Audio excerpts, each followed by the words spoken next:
అయితే నువ్వొచ్చే వరకు నేను కూడా ఇక్కడి నుంచి లేవను. అమ్మా అమ్మా ఏంటమ్మా? అమ్మా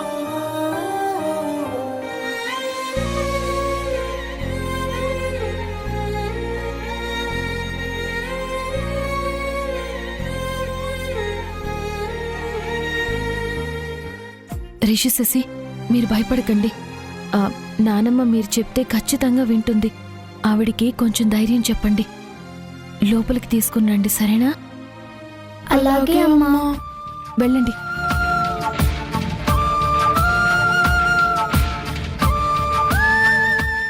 నానమ్మా, మీరు కూడా కూర్చోండిరా. రా శశి, నువ్వు కూర్చోరా.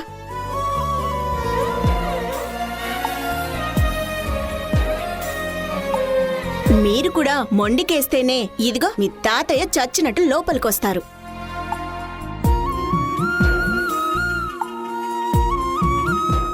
నానమ్మా, నేను తాతయ్యని తీసుకుని వస్తాను.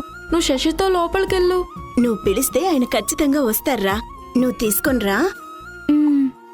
పద నానమ్మా, మనం లోపలికెళ్దాం.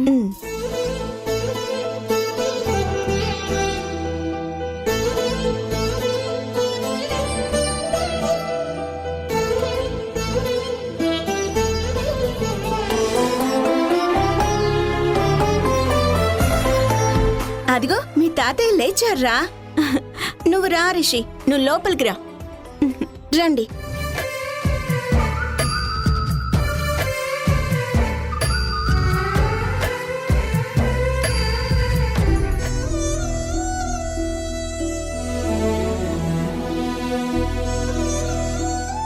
చంద్ర, మళ్ళీ ఎక్కడికి వెళ్ళావు?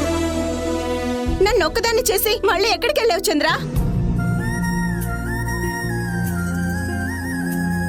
నానమ్మా, తాతయ్య మా కోసం గిఫ్ట్లేవో తెచ్చారంట. అవి తీసుకురావడానికి వెళ్లారు. మీ తాతయ్య ఎప్పుడు ఇలాగే సర్ప్రైజ్ చేస్తూ ఉంటాడు. పద, మనం వెళ్ళి పడుకుందాం.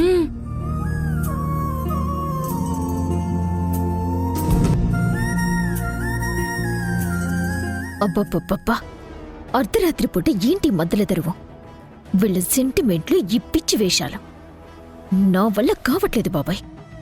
రే యష్, అమ్మ మళ్ళీ మామూలు మనిషి అవుతుందంటావా? నాకు చాలా భయంగా ఉందిరా.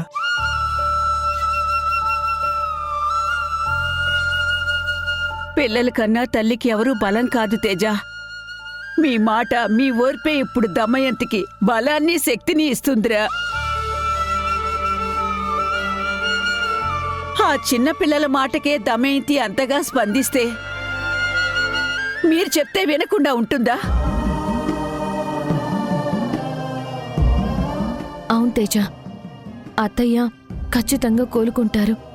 మీరేం దిగులు పడకండి. దేవుడు మనకి ఇంతకు మించిన అన్యాయం ఇంకేమీ చెయ్యడు కూడా. ఇప్పుడు మనం ధైర్యం కోల్పోకుండా అత్తయ్యకి మేమంతా నీకున్నావు అనే విశ్వాసాన్ని కల్పిద్దాం.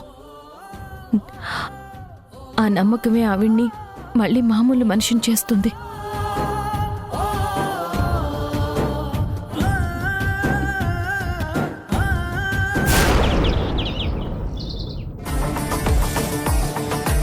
ఇన్నాళ్ళు మావయ్య చనిపోయిన విషయం సింధు మేనేజ్ చేస్తుందన్న నిజం బయట పెడితే దాని పని అయిపోతుంది, దాన్ని ఇంట్లో నుంచి గెంటేస్తారు అని చాలా కలలు కన్నాను. కానీ అవన్నీ పగటికలైపోయాయి. నిజం తెలిసినా సింధుని ఒక్క మాట అనకపోగా అందరూ మా ఇంటి దేవత అన్నట్టు నెత్తి మీద పెట్టుకొని పూజిస్తున్నారు. ఈ ఇంటిని కాపాడమని దండాలు పెడుతున్నారు. ఎందుకు ఈ ఇంట్లోనే అన్ని ఇలా తేడాగా జరుగుతాయో నాకైతే అర్థం కావట్లేదు. ఈ వేడి చల్లారకముందే నా మనసులో ఉన్న సందేహాలు క్లియర్ చేసుకోవాలి. చేసుకుంటాను.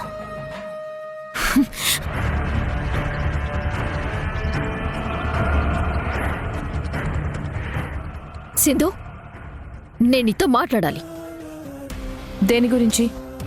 మావయ్య ఫ్లైట్ యాక్సిడెంట్ గురించి. అడుగు, నీ సందేహం ఏంటో తీరుస్తా. ఢిల్లీకి వెళ్లే ఫ్లైట్ యాక్సిడెంట్ అయింది ఈ మధ్యకాలంలో ఒకే ఒక్కసారి. అది కూడా పిల్లల్ని ఆ మారుతిరావు మావయ్య కిడ్నాప్ చేసిన రోజు. ఒక్క పక్క పిల్లలు ఎలా ఉన్నారో తెలీదు.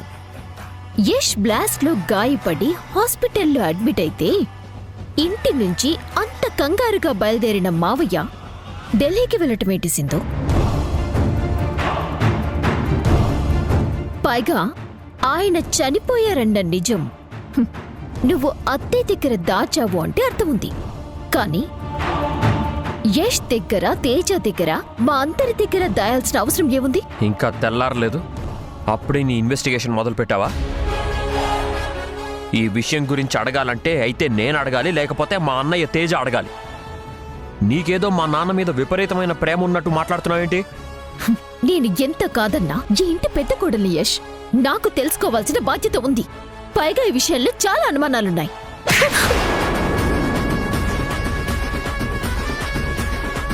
నోర్ముయ్. ఒక పక్క మా నాన్న పోయిన బాధలు మేమున్నాం, అమ్మకి ఏమవుతుందని అనుక్షణం భయపడుతూనే ఉన్నాం. నువ్వు ఇంకా ఆ గాయాన్ని రేపాలని చూస్తున్నావా? ఇంటికి పెద్ద కోడలంటవే కానీ రాత్రంతా హ్యాపీగా గురకపెట్టి మరీ నిద్రపోయావు. అమ్మ ఆ పరిస్థితిలో ఉంటే సింధు ఒక్క క్షణం కూడా నిద్రపోకుండా అమ్మ దగ్గర కూర్చొని కంటికి రెప్పలా కాపాడుకుంది. అలాంటప్పుడు నీకు ఇలాంటి ప్రశ్నలు అడిగే హక్కు ఎక్కడిది? అసలు మీకు ఏమైంది? ఈ విషయం దాచటం తప్పనిపించట్లేదా మీకు? లేదో లేదో లేదో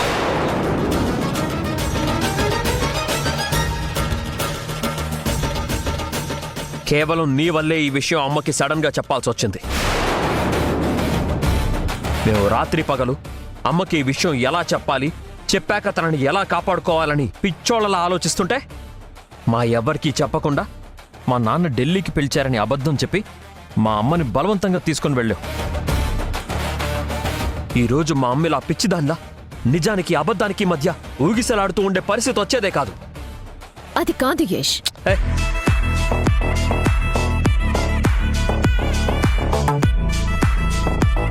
నువ్వెప్పుడు నీ స్వార్థం గురించి ఆలోచిస్తావు గాని ఈ ఇంటి పరిస్థితులు, ఇంట్లో వాళ్ళ సమస్యలు, ఆరోగ్యాలు వీటి గురించి నీకు పట్టదు. ఈ ఇంటికి మేలు చేయాలంటే చివర నిలబడతావు. అదే హాని చేయడానికి మాత్రం మొదటుండేది నువ్వే. మా అమ్మ నిన్ను అసలు ఏం చేసింది మధు? ఎందుకు తన మీద నీకు అంత కక్ష?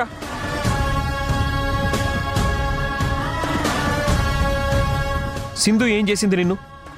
ఎందుకు ఎప్పుడు తనని ఈ ఇంటి నుంచి దూరం చేయడానికి ఏ దారుందోనని వెతుకుతూ ఉంటావు? చూడు, నీకిదే చెప్తున్నాను, మా అమ్మకి ఏదన్నా జరిగితే నిన్ను వదిలిపెట్టను. నిన్ను చంపి జైలుకి వెళ్ళడానికి కూడా నేను క్షణం ఆలోచించను.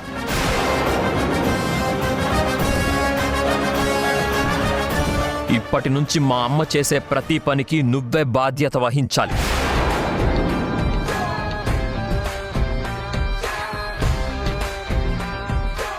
యష్ అమ్మకి ఏదైనా అయితే నిన్ను చంపి జైలుకి వెళ్తానంటున్నాడు. నాకు మాత్రం నిన్నిప్పుడే చంపి జైలుకి వెళ్తే కనీసం ఇంట్లో వాళ్ళైనా ప్రశాంతంగా ఉంటారు కదా అన్నంత కోపం వస్తుంది నీ మీద. ఒళ్ళు దగ్గర పట్టుకొని ప్రవర్తించు మధు. ఇంట్లో పరిస్థితులు బాలేవు. నీ వల్ల ఇంకేదైనా నష్టం జరిగిందని తెలిసిందో నాలో ఇంకో తేజం చూస్తావు.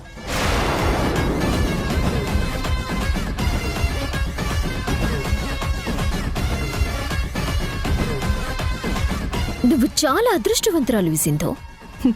ఆ విషయం నాకు తెలుసు మధు. నువ్వేం ప్రత్యేకంగా చెప్పక్కర్లేదు, ఎందుకంటే యష్ నా పక్కనున్నాడు. నువ్వే చాలా దురదృష్టవంతురాలివి. తేజ నీ పక్కనున్నా నువ్వు దూరం చేసుకుంటున్నావు. ఈ ఇంట్లో నీకు కోడలి స్థానం ఇవ్వాలని అందరూ చూసినా నీ కుళ్ళు కుతంత్రాలతో అందరికీ దూరం అవుతున్నావు. ఇంక నీకు వార్నింగ్ బెల్స్ అయిపోయాయి మధు. నీ తప్పులు సరిచేసుకోవడానికి మేమిచ్చిన అవకాశాలు కూడా అయిపోయాయి. ఇక వాటికి శిక్ష అనుభవించడానికి నువ్వు సిద్ధంగా ఉండు. ఏయ్, నీ వల్ల, నీ అర్థం లేని ఇన్వెస్టిగేషన్ల వల్ల ఆ అత్తయ్యకి మళ్ళీ ఏదైనా ప్రమాదం జరిగిందో అదే నీ చివరి రోజు అవుతుంది. ఈ ఇంట్లో కాదు, ఈ ప్రపంచంలో. వెళ్ళు.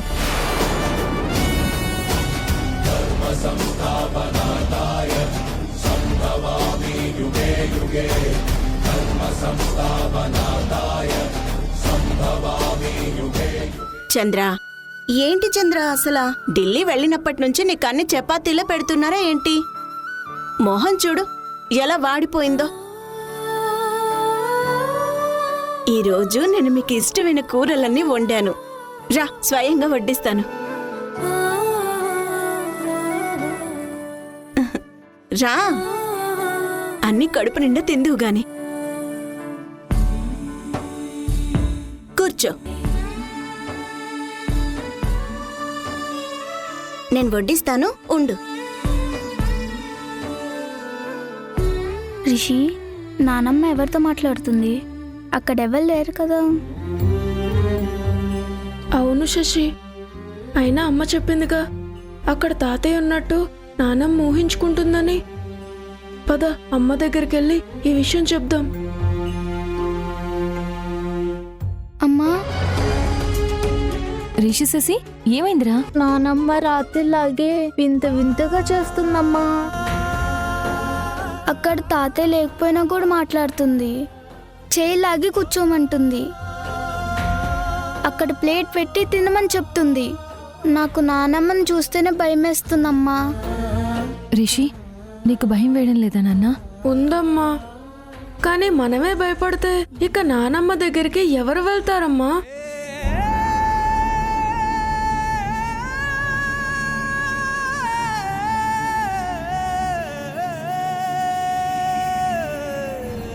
తిను చంద్ర, ఎంతసేపు నా మొహమే చూస్తూ ఉంటావు? తిను చంద్ర, తిను. నా మొహం తర్వాత చూద్దులే కాని నీకోసం ఇంత కష్టపడి చేశాను. ఏది ముట్టుకోవేంటసలా? ప్లేట్ అలానే ఉంది చంద్ర. నువ్వెందుకు ఒక్క ముద్ద కూడా తినట్లేదు? మళ్ళీ నా మీద అలిగేవా ఏంటి? తిను చంద్ర, ఒక్క ముద్దైనా తిను. నువ్వు తినకపోతే నాకెంత బాధగా ఉంటుందో తెలుసా?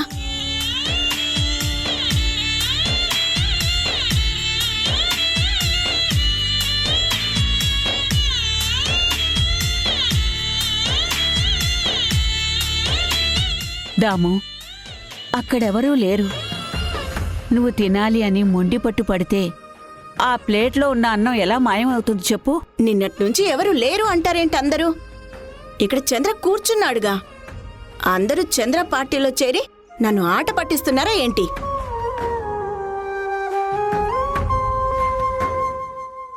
రిషి, శశి, ఇందాక మీ తాతయ్యతో మీరు ఆడుకుంటామని చెప్పారు కదా. మీ తాతయ్య ఢిల్లీ నుంచి ఏం తీసుకొచ్చారో వెళ్ళి చూడండి, ఆ రూమ్ లో ఉన్నాయి. తిను చంద్ర, నీకోసమే కదా కష్టపడి చేశాను. ఎందుకింత మొండిగా చేస్తున్నావు? అమ్మా, అక్కడ నాన్న లేరమ్మా. లేరంటావేంట్రా? నీ కళ్ళేమైనా పోయాయా? అక్కడే కూర్చొనుంటే చూడు. అమ్మా, లేదమ్మా, నాన్న అక్కడ లేరమ్మా.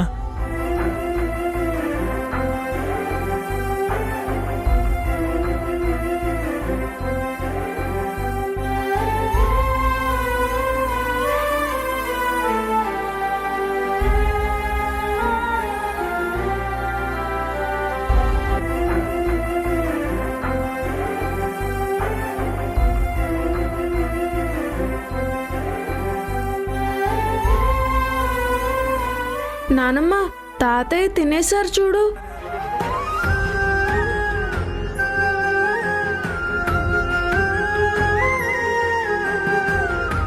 చూసావా, తినేశాడు. అక్కడ మనిషే లేకపోతే ప్లేట్ ఖాళీ చేసింది ఎవరు? ఇప్పుడు చెప్పండి.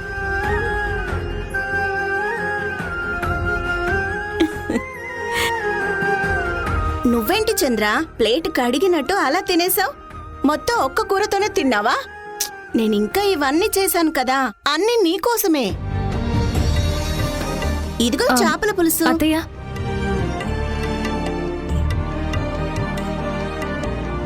మీరు వెళ్ళి కాసేపు మీ రూమ్లో రెస్ట్ తీసుకోండి. నాకేం అలసటగా లేదు సింధు, నేను బాగానే ఉన్నాను. నువ్వు పిల్లలు అందరు కూర్చోండి, నేనే అందరికి వడ్డిస్తాను. అమ్మ పరిస్థితి అసలేం బాలేదు డాక్టర్. నిన్నటి నుంచి అమ్మ ప్రవర్తన చూస్తుంటే చాలా టెన్షన్గా ఉంది. మీరింటికి తీసుకొచ్చేయమన్నారు కానీ నాకెందుకు అమ్మ హాస్పిటల్లో ఉంటే సేఫ్ అనిపిస్తుంది. ఒకసారి అమ్మని చూడండి.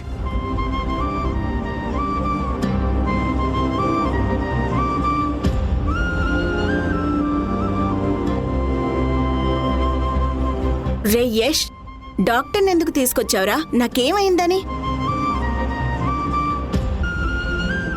డాక్టర్, నాకేం కాలేదు, నేను బానే ఉన్నాను. చూడు చంద్ర, నాకేం కాకపోయినా యష్ డాక్టర్ని పిలుచుకొచ్చాడు. నువ్వైనా చెప్పు. నేను మిమ్మల్ని చూడటానికి రాలేదండి, చంద్రగారిని చూడటానికి వచ్చాను. చంద్రకేమైంది? ఏమీ కాలేదండి. డాక్టర్గా క్యాజువల్గా పలకరించడానికి రాకూడదా ఏంటి?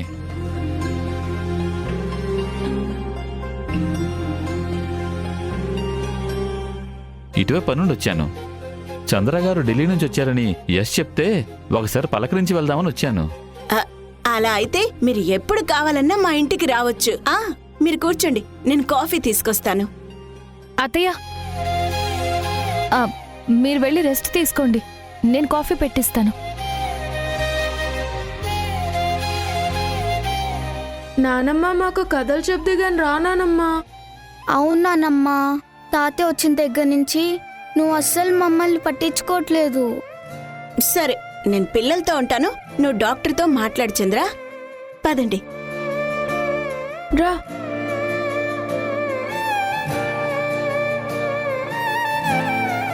ఇది డాక్టర్ గారు అమ్మ పరిస్థితి. చూడు యశ్, ఆవిడ బలమైన భ్రమలో ఉన్నారు. దీన్నే హాల్యూజినేషన్ అంటారు. నిజం తెలిస్తే తట్టుకోలేక ఆవిడ మెదడు ఒక ఊహాలోకాన్ని సృష్టించుకుంది.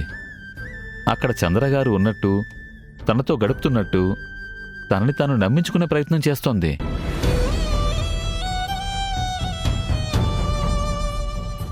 కానీ ఇలా ఎప్పటి వరకు డాక్టర్? చెప్పలేం. మీరు కూడా తనకి తగ్గట్టుగానే మాట్లాడుతూ ఉండాలి. అక్కడ చంద్ర లేడు, ఇదంతా మీ ఊహ భ్రమ అని చెప్పినా ఆవిడ యాక్సెప్ట్ చేయలేరు. పైగా తను ఎక్కువ టెన్షన్ పడితే బ్రెయిన్లో నరాలు ఇంకా దెబ్బతిని తను కోమాలోకి వెళ్లే ప్రమాదం ఉంది.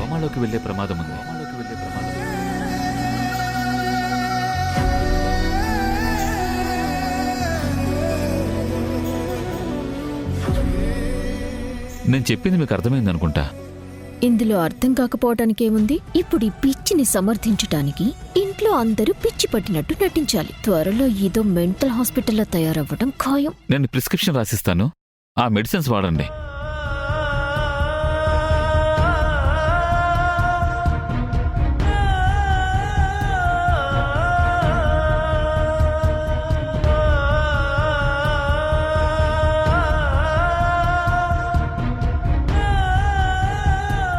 ఇందులోని మెడిసిన్స్ టైం టు టైం వేయండి. అలాగే డాక్టర్. వస్తాను. సరే. చెప్పలేని బాధ, ఇంటి దీపమే ఆరిపోయేరా, పేగుబంధమే ఆగమాయిరా, రాత రాసిన బ్రహ్మదేవుడా.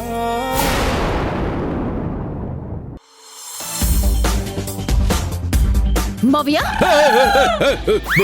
చంద్ర చనిపోయాడని దమయంతికి తెలిసిపోయింది మావయ్య. ఆల్రెడీ పొలిటీషియన్ వచ్చి ఇలా డ్రీలే వేసి వెళ్ళాడు. ఇప్పుడు నువ్వు మళ్ళీ కొత్తగా వేకి తల్లి. అయితే నీకు ఇంకో గుడ్డే చెప్తాను విను మావయ్య. ఆ చంద్ర చనిపోయాడన్న విషయం దమయంతి తట్టుకోలేకపోతుంది. పూర్తిగా పిచ్చిదైపోతుంది. చంద్ర ఇంకా బతికి ఉన్నట్టు, ఇంట్లోని కూర్చున్నట్టు, తన కళ్ళకి కనిపిస్తున్నట్టు గాల్లో పిచ్చి పిచ్చిగా మాట్లాడుతోంది. ఇంట్లో ఒక్కొక్కరి ముఖ చిత్రాలు మాడిపోయాయి మావయ్య. అది చూసి నీకింత సంతోషం అంతేనా? అసలు నువ్వు ఎందుకింత తేడాగున్నావు? మనుషులు ఎవరైనా అలా ఏడుస్తుంటే బాధపడతారు గాని నువ్వేంటి పండగ చేసుకుంటున్నావు? అయ్యో మావయ్య, ఇప్పుడు నీకు గతమంతా గుర్తుంటే ఇంత బాగుండేది తెలుసా? నాకన్నా ముందు నువ్వు ఎగిరి గంతేసేవాడివి, పెద్ద పండుగ చేసుకునేవాడివి. నేనెందుకు మన చేసుకుంటాను? నాకేమైనా లాటరీ తగిలిందా? ఎందుకంటే ఆ బాంబ్ బ్లాస్ట్లో చంద్రాన్ని ఇరికించింది నువ్వే మావయ్య. నీ ఎత్తుగడలు, నీ ప్లాన్స్ మామూలుగా ఉండేవి కావు తెలుసా. నువ్వు కోమాలోకి వెళ్లే రోజు నాకు కాల్ చేసావు మావయ్య. నీ దగ్గర ఏదో పెద్ద సీక్రెట్ ఉంది అన్నావు. నేనది ఎప్పుడెప్పుడు వింటానా అని 1000 కళ్ళతో ఎదురు చూశాను.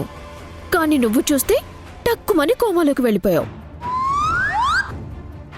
ప్లీజ్ మావయ్య, మావయ్య గుర్తు తెచ్చుకోవడానికి ట్రై చేయి మావయ్య.